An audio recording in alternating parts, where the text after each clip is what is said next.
Go ahead and get this show started. It's 8:24 now, so we'll need to end at 8:49. Don't let me forget. Okay, 8:49. Good evening, friends. Thanks for joining us today. I'm Jess, and I have Tammy back with me as co-host on Fight for Life Radio. We are ambassadors on behalf of the unborn babies everywhere, and we're here to share insights and real-life stories of what we've experienced in this fight for life. Yes. I have today's guest is Tammy Mahaney. She's a doctor of nurse practice, family nurse practitioner, student at Medical University of South Carolina, and is a first choice sonographer, for the past 7 years. Last time we interviewed Tammy, we shared about an upcoming opportunity that she had to speak as the lone wolf pro-life speaker at a UNLV debate panel on abortion. That event did take place last Thursday, and so we wanted to share a little bit about what happened there. Welcome back, Tammy. Thank you for having me. Tammy, did you want to just set the stage for us? Tell us what happened when you got there, and how do you feel it went? Sure. No, I was super excited and grateful that Nevada Right for Life reached out to me through Kathleen Miller and asked if I could represent them at this panel. And this is an annual health law conference that the Boyd Law School hosts every single year. So this was such a great opportunity, and the people that were on the panel was Craig Newby, who is the first Assistant Attorney General of Nevada. And then we had Sarah Peters, a Nevada Assemblywoman, and then Dr. Carla Torres, who's a Las Vegas board certified obstetrician and gynecologist and abortionist. And then there was me. And so we all sat together at this table, but when I first came in, the professor of the law school did introduce himself. His name is David Orenteiger, and everyone was super friendly. And I went into the room. It was a big courtroom, and I just went around and introduced myself to every single person. I said, "Hi, my name's Tammy. What's your name? I'm so glad that you came." And I did that to every single person, and there was probably about maybe 100 people in the room. Wow. Something like that. Yeah. So it was great. I just did a quick meet and greet in addition to the panelists that were there. And that's kind of how it started. And then I sat down. I was the last person to speak and present. But I think overall it went very well. I think it was a great place where everyone got to speak and be heard, and it was respectful. So who opened the debate? Each person just spoke about, the topic was how the Dobbs Law affect Nevada right now, currently, on abortion. When I tuned in, I did hear them talking about, how banning abortion in other states has brought an influx of women to Las Vegas, which is what we call abortion tourism. Mm-hmm. And that how it's actually affecting local women and being able to access abortion locally. Did you? Yeah, so Dr. Torres mentioned that she said that she's seeing about a 20% of her patients are out-of-state patients. I'm not sure what our percentage is at First Choice that we're seeing, but I know we are seeing a lot of out-of-state as well. And somebody had commented, how can we help? Like, what can we do to help the situation? And she said, well, we need more resources, we need more funding, we need more doctors to provide abortion. She did mention this fact that only about 15% of obstetricians will perform abortion, and it is a very difficult technique, as you can imagine. Dismembering babies and keeping the woman alive during the process is very difficult. And she said that. Yeah, she said that only 15%. I'm explaining that it is difficult because of that. But it was encouraging for me to hear that she did admit only 15%, because I'm actually a member of APLOG, which is doctors. These are all obstetrics and gynecologists that are pro-life, and that's about 85%. So those numbers matched up pretty well. Wow. And the reason why 85% are for life is because they know that there is life in the womb, and they don't want to destroy or end that life. So Well, we can't refute the science. No. And so when she was encouraging for more funding and resources, I kind of chipped in and said, yes, you're right. We do need more resources and funding and help for women with other options such as adoption and financial, and also helping them with whatever their needs are to help them encourage and empower them to choose life. Amen. So what story did you open up your presentation with? Yeah, so I felt like I was the last speaker of the night, and I could tell people's eyelids were getting a little heavy. It was late, a long day. So I just kind of got up and stood up, and my mom had called that morning, and she said, don't forget to tell everybody to thank their mothers for choosing life, because nobody would be here today for the conference if their moms didn't choose life. So I said, shout out to everybody's mom. Thank you for choosing life. And everybody smiled and laughed and clapped, because it's true. None of us would be here today if our mothers didn't choose life. Amen. So you said that there were 3 other panelists, right? Yes. Did you feel like the odds were against you walking into this? Last week we kind of had a conversation where you felt like you were Daniel walking into the lion's den. When you got there, do you feel like that really kind of played out? Yeah, so I would say the majority of the audience and the law students and the public, as well as all the panelists and the host, they were all pro-choice. I was the only pro-life representative. So the answer is yes. So what was your interactions like? Now, this question came from Celeste, who was somebody that got to be there and watch the debate happen. Her and Carl have several questions, and I believe Carl is asking also questions for somebody else on his behalf. What were your interactions like with other panelists, and what do you feel like the atmosphere was like? So I made it a point to just go up to them first. It didn't seem like they were going to approach me. So I just came up to everybody, again, just like I did to the audience, and just introduced myself, shook their hand, and said, I'm just really happy to be here. And when I looked at Dr. Torres, I said, you kind of look familiar. And since I work in surgical services and I've worked at 3 different local hospitals, I said, which hospitals did you work at? And she mentioned one of them, and I said, oh, okay, I've worked there. And we knew some of the same people and similar circles. So there was a little bit of familiarity there. And so I just wanted it to be a very light and comfortable atmosphere. I'm a friendly person, so that's just what I did. Amen. How fair do you feel like the proctor's guidelines of time to present for each of you were?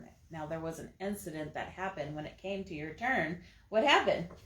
Well, I got cut off, but what did you say immediately preceding them cutting you off? What were you talking about? Well, so I first started off talking a little bit about myself and why I'm passionate about what I do, which is protecting and saving lives from the womb to natural death. And I started to talk about abortion. I said, a lot of us here, we're here to talk about abortion laws, but most people I find, whether they're pro-life, pro-choice, unsure, legislators, or even patients that have had abortion themselves, don't even know what abortion is. Right. They don't know that there's an abortion pill, there's chemical abortion. They don't know that there's surgical abortion. They don't know about 2nd and 3rd trimester abortions.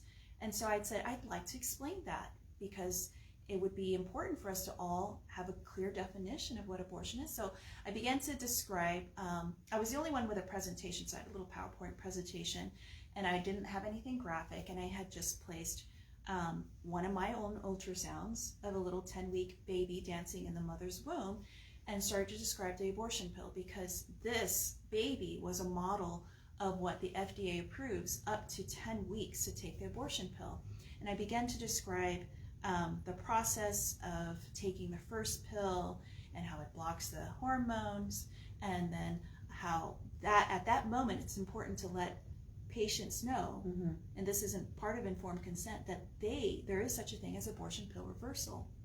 So I talked a little bit about that, because a lot of there's some women that regret it immediately and they want options. And so APR, abortionpillreversal.com, you can look them up. They do have a hotline as well.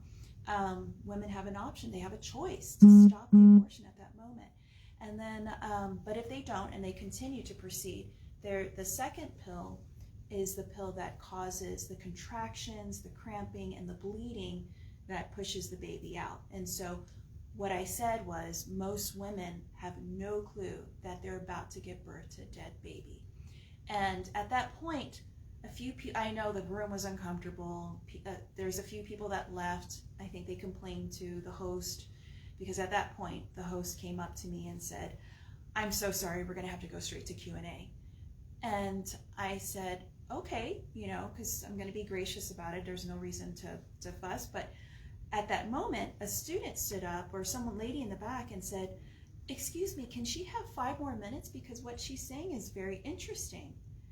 And the professor thought about it for a second and said, "No, we're going to go to Q&A." And so I said, "You know what, that's totally fine. I'm going to stay as long as you like, and I'll answer any questions you guys have." And I have a lot of material as well and resources. So I just went back to my spot. I did feel like, I was the only one that got cut off. A time limit wasn't mentioned, so it was interesting. But I.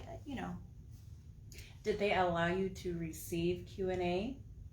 So that's an interesting thing as well. So I think, so the audience was allowed to ask questions, and also there was questions that the host had presented, but I was specifically omitted in all of the questions. Oh. So I was the only person out of the 3 people, out of the 4 of us, that weren't allowed to answer the questions. Nobody asked me any questions or addressed any questions to me. And I felt like afterwards I learned that there were a few pro-life people in the crowd, and they had their hands raised, and they did complain that the professor or the host didn't pick them. Sure. And didn't ask me any questions. So, but I did stay almost 2 hours after the event, because people did have lots of questions. So right. I was happy to stay and answer lots of questions. Just checking to see everyone that is joining live right now on our social media says, Ghost says Tammy did a great job. Thanks, Ghost. And she thanked all the mothers. I did. That's right. So Carl has a specific question on here. If you knew that they were only going to give you 12 minutes, what out of all of your presentation would you have put in those first 12 minutes? Do you think you would have done exactly what you did, or would you have prioritized something else in front? That's a good question, Carl, and I thought about that, because I'm like, gosh, I really got to get this under 10 minutes just in case I do get cut off in the future. And I would have focused more on what abortion is. I think that's very important, because it is one of the most hottest controversial topics that's yes. out there right now, and people have no idea what it is. And we're redefining it as women's health care, as women's rights, but nobody knows what abortion is. They don't know about, like I said, the chemical pill. We didn't even start talking about, I would have focused on the 2nd and 3rd trimester, where babies are being dismembered. And all of that's, it's important because, like I said, women who've even had abortions in the past don't even know the truth. And eventually they will know the truth. I had a client that had an abortion when she was 18, and when I scanned her, she was 20 weeks, and she was actually excited about the baby. But when I told her that the baby was about 20 weeks old, she started crying, and I said, "What's wrong?" And she said, "When I was 18, my mother forced me to have an abortion, and the baby was 20 weeks. And I never got to see the ultrasound. Oh, wow. But now I'm seeing how big my baby was." Wow. And you explained the different types of abortion to me, and I know that that's what happened to my baby was dismembered piece by piece, alive. Wow. And so it was... And you said this happened after the panel? Well, this was a client that I had like years ago. Okay. I don't know, in a span of years. But the point is that education is important, empowering women is important.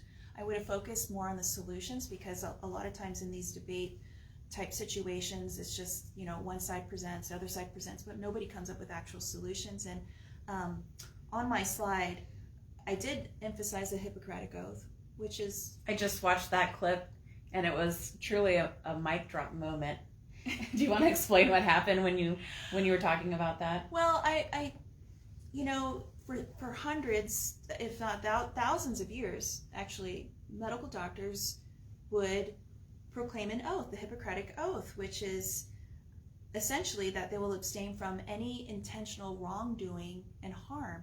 And within the Hippocratic Oath, it does actually mention that it says, similarly, I will not give to a woman a pessary to cause abortion, which means a poison. So thanks for explaining that. yeah.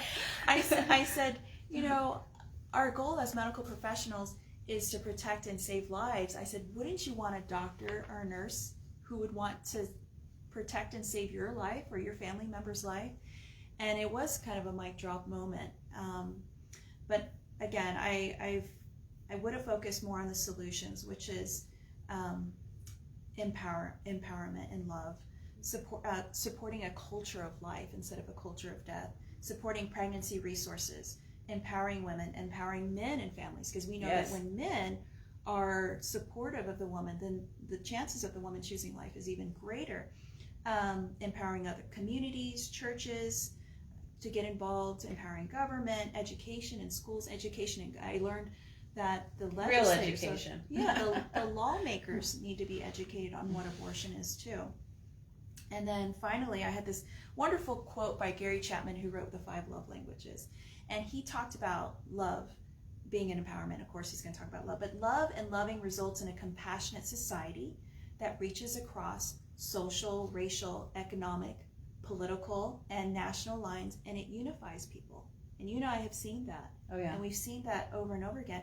Love connects the hearts of people, including the heartbeat of an unborn child with their mother. Oh, I love that. Actually, I made that one up, but I thought that was part of the quote. You got me. Gary Chapman said the first part. I was saying the other. And then ultrasound is a window to the womb, and the heartbeat is the sound of the unborn. Wow. And when we play that heartbeat, a lot of women cry. Yes. And it really, it hits a nerve, it strikes home, and they know that it's another life inside of them. Yeah. They can't deny it. It's not their heartbeat, because oftentimes the baby's heartbeat is twice that of the mother's. Right. So a normal heart rate's between 60 to 90 in you and I.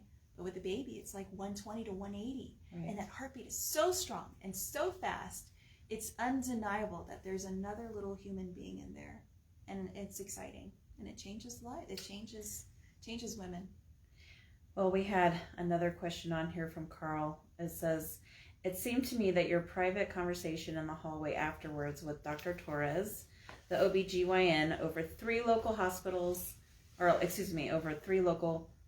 OB departments, and the fact that you mentioned to the audience that both of you seem to have met in years previous, that you may have the thought that a relationship of deeper sharing may develop after this forum. For the purpose of understanding each other's strong beliefs on opposite sides of the issue, and for you to continue to provide a Christian witness into this MD's heart. Yeah, so I just find that when you love people, genuinely, agape love, unconditional love, there's no strings attached. People are very attracted to that. It's a magnet. That's what Jesus did. And so I didn't have any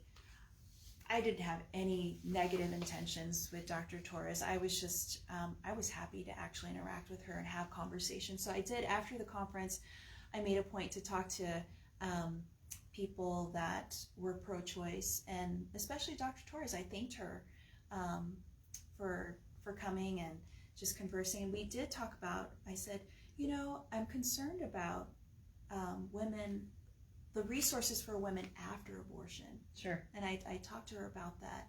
And she said, yeah.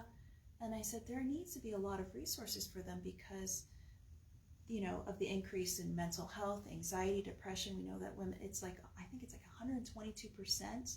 Did she deny? Commit suicide? No, she didn't. In fact, when I was giving my presentation and talking about abortion, she nodded her head. And I had a moment where I forgot the name of the second pill. And I looked at her and I said, I think I remember saying that part. I said, wait a minute, mifepristone, misoprostol. And I looked and she's like nodding her head like that's, she didn't deny what the abortion entailed and the process of all of it.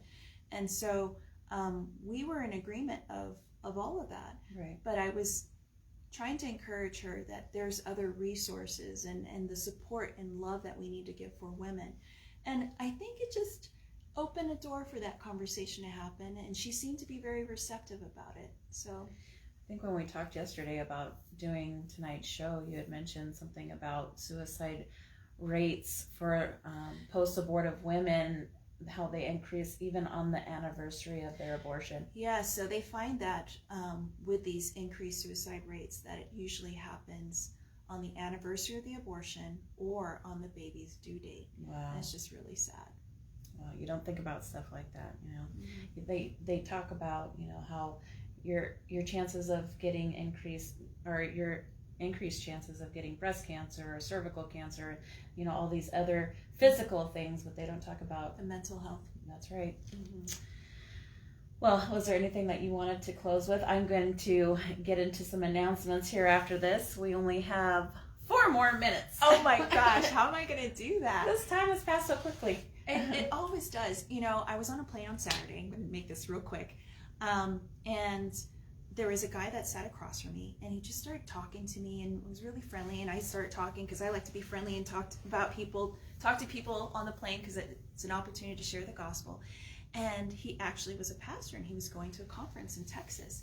And he started to tell me this story about this young woman who was 15 who was raped and chose life. And she was shunned by the church, and they kicked her out because they thought that she would be a bad influence, you know, as a pregnant teen to the church. And she gave the baby up for adoption. And she went on to be successful, the mayor of a town, and had 3 other children. But the people that, what did he say?